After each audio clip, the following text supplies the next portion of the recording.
Kita akan kembali dengan perbincangan. Pemirsa, Pak Safruhan, tadi kita sudah dengarkan bagaimana pernyataan dari Pak Syahril. Ada kebijakan-kebijakan memang kita tentu ada landasannya, ada alasannya dan pertimbangannya.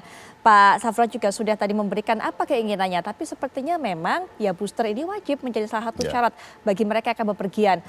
Terus bagaimana Pak tanggapannya ini Pak? Ya, saya memahami apa yang disampaikan Pak Syahril tadi ya, termasuk Pak Alphonse. Nah, cuma mungkin kami sih berharap, ya kan.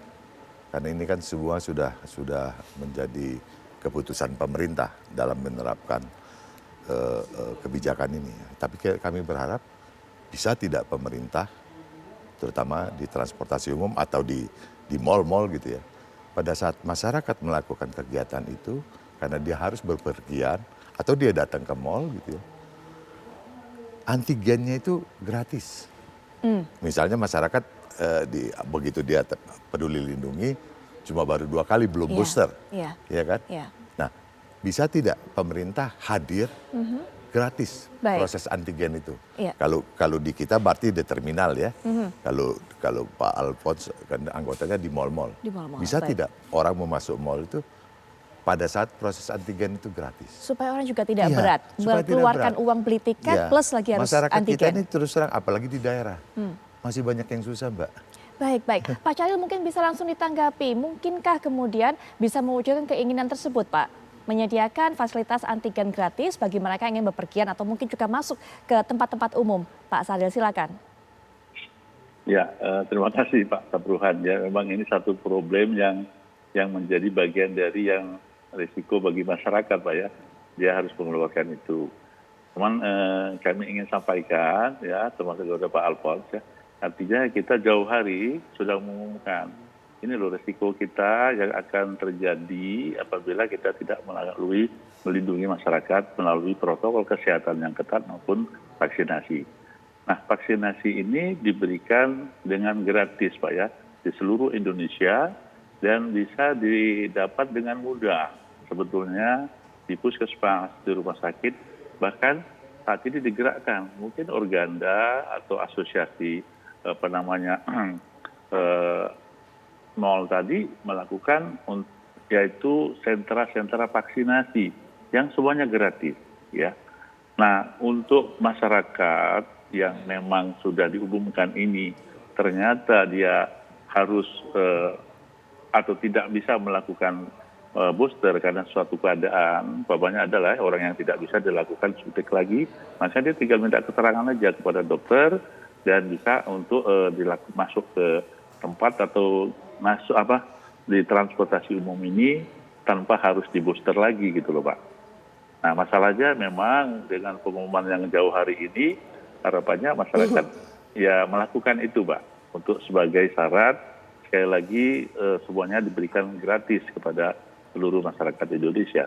Baik, kita sudah mendengarkan masukan dari Pak Safruhan, nanti mungkin juga Pak Alphonse bisa berikan masukan dalam kesempatan ini kepada Pak Syahril juga. Tapi sebelumnya kami bawa Anda pemirsa untuk bisa melihat laporan dari rekan kami Budi Zulkifli yang ada di Yogyakarta. Bagaimana pendapat masyarakat di sana dengan adanya penerapan kebijakan ini mulai Minggu 17 Juli mendatang. Silakan Budi Zulkifli. Ya Putri Viola, malam ini kami berada di Stasiun Tugu Yogyakarta dan Anda bisa lihat di belakang saya ini sudah ramai sekali para penumpang. Di jam-jam ini memang jam-jam sibuk, para penumpang akan melakukan perjalanan jarak jauh dari Stasiun Tugu ke berbagai wilayah. Saya seperti yang sudah kita ketahui bahwa pada tanggal 17 nanti pemerintah akan menerapkan aturan wajib vaksin booster bagi pelaku perjalanan jarak jauh. Saya ingin mengajak Anda untuk bertanya kepada beberapa calon penumpang yang ada di sini. Bagaimana respon mereka, Mas? Bisa mampir sebentar? Iya, Pak. Namanya siapa, Mas? Nama saya Rahmat Aprianto. Ini mau kemana, Mas? Mau ke Jakarta. Oh, mau ke Jakarta. Mas sudah tahu belum kalau nanti pertanggal 17 ini ada aturan wajib vaksin booster? Tanggapannya seperti apa? Sudah vaksin booster? Alhamdulillah, sudah vaksin booster saya. Ya. Menurut Mas gimana dengan aturan seperti ini? Tanggapan saya sebagai masyarakat sih turut senang ya, karena setidaknya kita jauh lebih aman ketika berada di dalam ruangan seperti di stasiun ini. Cuman saya mewakili masyarakat juga, cuman sedikit kayak ketika ada kita untuk perjalanan urgent dan kita belum mendapatkan tiket booster, itu menurut saya cukup mengganggu sih. Dan mungkin ke depannya harapan saya untuk booster ini lebih dipermudah aja untuk aksesnya. Jadi sehingga mempermudahkan masyarakat juga dalam perjalanan sih. Oh ya, baik. Berarti setuju ya dengan kebijakan ini. Saya mungkin coba satu lagi melihat para penumpang yang ada di sini. Kita coba cari ya. Ya, itu tadi Putri Viola, satu tanggapan dari para penumpang yang ada di sini. Saya juga sebelum ini sudah bertanya kepada banyak penumpang yang ada di sini. Rata-rata mereka sih pada umumnya sudah vaksin booster, namun ada juga yang belum dan harus melakukan tes. Tanggapan mereka beragam, ada yang setuju, namun ada juga yang merasa bahwa syarat vaksin dosis kedua yang saat ini berlaku itu sudah dirasakan sudah cukup untuk sebagai syarat bagi para pelaku perjalanan. Mungkin seperti itu untuk sementara Putri Viola yang bisa kami kabarkan dari Yogyakarta. Kembali ke Anda. Zulkifli, terima kasih untuk laporan Anda. Kita sudah tahu bagaimana pendapat masyarakat yang ada di sana. Nah, mungkin Pak Alfon dalam kesempatan ini juga bisa memberikan masukan kepada pemerintah. Kali ini diwakili oleh juru bicara Kementerian Kesehatan Pak Syahril. Silakan Pak Alfon. Iya, pertama tentunya kita harus melihat ke belakang sebentar bahwa bagaimana faktor ataupun peran daripada vaksinasi ini terhadap pengendalian COVID-19. Jadi kalau kita lihat di 2021 itu terjadi varian Delta, kita sempat chaos, rumah sakit penuh, kekurangan oksigen di mana-mana itu terjadi. Kemudian dibandingkan dengan pada saat varian Omikron. Pada saat varian Omikron jauh relatif lebih baik penanganan pengendalian daripada kasus positif COVID-nya.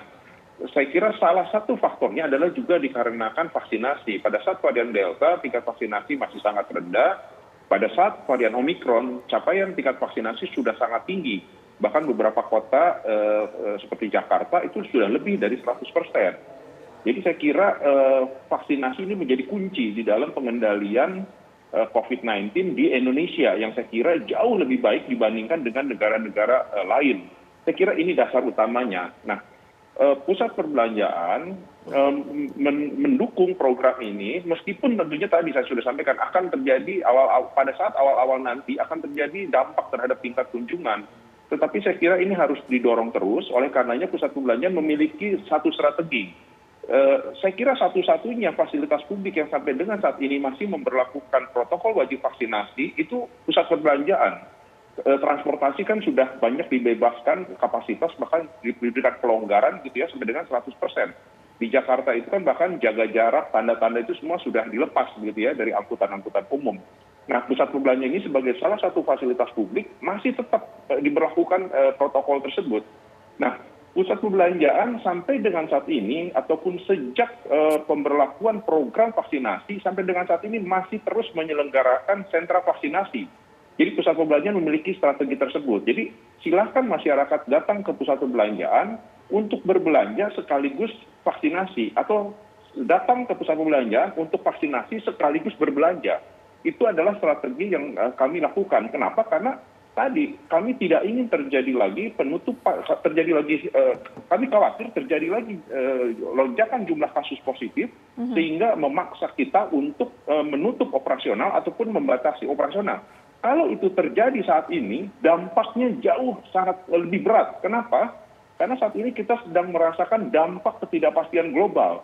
BBM naik, listrik naik, gas naik. Kalau sampai terjadi penutupan operasional lagi, dampaknya jauh lebih berat dari 2020 dan 2021. Jadi saya kira itu kenapa dasar daripada pusat perbelanjaan melihat wacana ataupun pemberlakuan protokol wajib booster ini yang saya kira memang mau tidak mau kita harus dukung meskipun tentunya akan berdampak. Baik. Jadi saya kira itulah dasar-dasar yang menjadi pemikiran daripada kami, menjadi sikap dari kami, tetapi kami mencarikan solusi strateginya adalah dengan mengadakan sentra vaksinasi dan itu masih berlangsung sampai dengan saat ini. Baik. Dan oleh karenanya memang karena kami menjadi sentra vaksinasi, kami merasakan sekali antusiasme masyarakat pada saat menjelang mudik. Tahun ini kan kita boleh mudik ya, setelah 2 tahun tidak boleh. Itu antusiasme masyarakat datang ke pusat perbelanjaan untuk vaksinasi itu sangat tinggi karena menjadi syarat untuk mudik. Tetapi memang setelah Idul Fitri antusiasme itu menurun, melandai begitu ya. Baik. Nah inilah yang saya kira yang harus kita dorong terus agar supaya tidak terjadi lagi lonjakan jumlah kasus positif yang mana sebetulnya kita sudah rasakan 2 tahun 2020 dan 2021. Salah satu kuncinya adalah vaksinasi, saya kira. Ya. Demikian. Baik, Pak Alfon. Nanti kita lanjutkan lagi perbincangan setelah jeda. Pak Sarfon juga mungkin bisa ditanggapi tadi. Pak Syahril sudah mengatakan bahwa sepertinya tidak kalau Anda kata memberikan antigen gratis. Tapi yang disediakan nanti adalah vaksinasi gratis di berbagai macam tempat, termasuk juga di stasiun. Nah, ini kita juga nanti akan kedatangan narasumber berikutnya, Mas Hermawan Saputra, selaku ahli kesehatan masyarakat yang juga akan memberikan pandangannya. Mengapa kemudian masyarakat ini antusiasmenya untuk bisa mendapatkan vaksin booster juga semakin menurun. Sesaat lagi.